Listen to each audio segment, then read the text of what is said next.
Hello everyone, life in frames by পৌলুমির চ্যানেলে তোমাদের সবাইকে স্বাগত জানাই। তো দিদির বিয়ের সিরিজটা তোমাদের সাথে অনেক দিন পর আবার যখন শেয়ার করেছি, তোমরা আমাকে অনেকটাই ভালোবাসা দিয়েছো। তাই জন্য ভাবলাম না আর দেরি করা একেবারেই ঠিক হবে না, যেহেতু অনেকটা সময় পেরিয়ে গেছে, সেই জন্য ভিডিওসগুলো তাড়াতাড়ি তোমাদের সাথে শেয়ার করে দিই। আর যারা এর আগের ভিডিওটা দেখোনি তাদেরকে বলছি, দিদির বিয়ের শুভ দৃষ্টি আর সিঁদুরদানের ভিডিওটা কিন্তু আমি পোস্ট করে দিয়েছি, অবশ্যই দেখে নিও।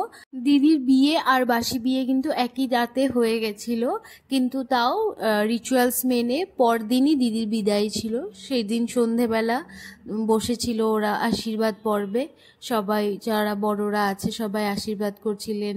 এটা আমার জেঠিমা, তাদেরকে তোমরা হয়তো আমার ভিডিওতে কখনো দেখোনি, সেভাবে ওদের সাথে আমার ওরকম ভিডিও নেই। যাই হোক, এখানে দেখে নাও, উনি হচ্ছেন আমার বড় জেঠিমণি, ইনি হচ্ছেন আমার শাশুড়ি মা, যাকে তোমরা দেখেছো অনেক অনেক ভিডিওতে। আর এই হচ্ছে আমার লাল জেঠিমণি, মানে এটাও একটা জেঠিমা।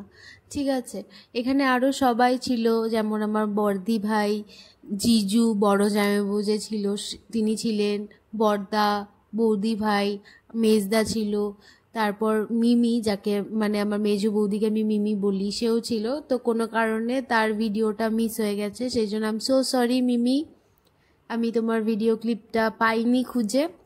যাই হোক, তো এই পর্বটা না যখনই এডিট করতে নিচ্ছিলাম আমার চোখটা একদম ভরে যাচ্ছিল। মানে কি বলবো, এই সিনগুলো যখনই দেখি তখনই না মনটা কেমন যেন করে, সেটা বলে হয়তো কোনো ওয়ার্ডসে আমি বলে বোঝাতে পারবো না। যারা মেয়ে বা যারা আপকামিং ব্রাইডস আছো তারা হয়তো রিলেট করতে পারবে ব্যাপারটা দিয়ে। মানে বিদায়ের এই মুহূর্তটা যত বছরই হয়ে যাক না কেন, এরকম একটা সিচুয়েশন চোখের সামনে দেখলে না চোখের কোণে জল কিন্তু চলেই আসে। যাই হোক, উপায় নেই, আমরা মেয়ে, আমাদেরকে তো এই রিচুয়ালটা মেনে নিতেই হবে। এখানে দিদির কনকাঞ্জলির নিয়মটা চলছিল, তো কিছু কিছু বলতে হয়, বাট আনফর্চুনেটলি এই সময়টা কথা বলা তো যায় না। তো সেম দিদির সাথেও তাই হচ্ছিল। আর পাশে যাকে দেখতে পাচ্ছ তোমরা, উনি হচ্ছেন আমার বাবা। হয়তো তোমরা অন্য ভিডিওতে খুব কমই দেখেছো আমার বাবাকে আমার ভিডিওসে। আর তো হয়ে গেল রিচুয়ালস। তো এখন তো দিদি চলে যাবে বাড়িতে, মানে শ্বশুর বাড়িতে। বেশি দূর নয়, ভবন থেকে ওর শ্বশুরবাড়ি খুব একটা দূর নয়, তবে যাওয়ার পথে ওরা মন্দির হয়ে যাবে। তো সেই ভিডিওটা আমি নেক্সট একটা ভিডিওতে পোস্ট করব। যাই হোক, তো আজকে কিন্তু দিদিকে আমি একা ছাড়ছি না, আমি যাব দিদির সাথে দিদি শ্বশুরবাড়িতে। দেখা যাক, আবার হয়তো রাতে চলেও আসবো, প্ল্যান তো সেরমই আছে যেহেতু একই জায়গায়। তারপর সব ঠিকঠাক করে একটু গুছিয়ে দিয়ে তারপর চলে আসব।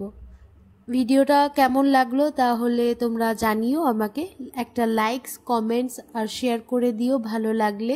আর এই যে হোয়াইট রেড পরা শাড়ি পরা দিদিটা কি দেখতে পাচ্ছ, ও কিন্তু আমার জিজুর দিদি হয়। তো এই দিদিটা, আমি, জিজু, দিদি, আমরা সবাই সেম গাড়িতে যাব।